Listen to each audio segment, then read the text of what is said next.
Today I am going to talk about the shutdown point and how it applies directly to new Pacific Airlines. I picked this for this project because this actually is something personal to me. It played out in my house.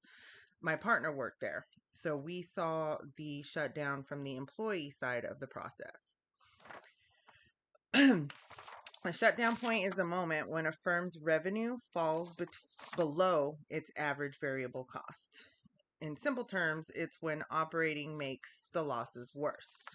So once a company hits that point, the textbook says that the only rational short-run decision is to shut down, and the long-run decision is to exit the industry. So what had happened in 2021, there was a boost in travel after post-COVID. New Pacific entered the market.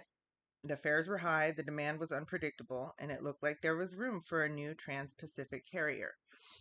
The founder saw an opportunity. He leased some 757s, which is what my partner works on. He's a mechanic, and launched quickly with the hope of capturing some of those profits.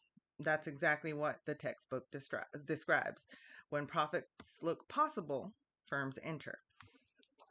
In the short run, it was from 2022 to 2023, and this was the period where the firm can't change its fixed inputs.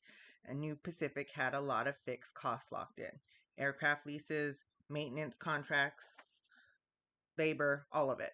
They could cover their variable costs like fuel, crew, but not their total costs.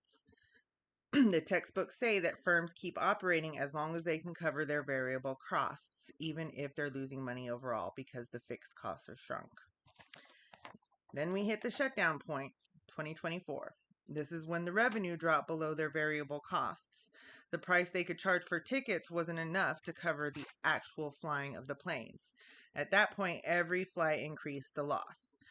It is important to mention that they were affected by the conflict between Ukraine and Russia, shutting down some of the routes that they had hoped to bring in for more profit. Finally, we have the exit. That happened in 2025. They couldn't cover their total cost. They started laying people off, and then they filed for Chapter 11. The chapter talks about how entry and exit pushes profits towards zero in the long run. When profits appear, new firms enter. When losses persist, firms exit. New Pacific followed the same mechanism. It was just a compressed less than 5 years. They entered when it looked profitable. They exited in the long run when the long run losses made continuing impossible. So for us, it wasn't just an academic model. My partner was inside the company when this happened.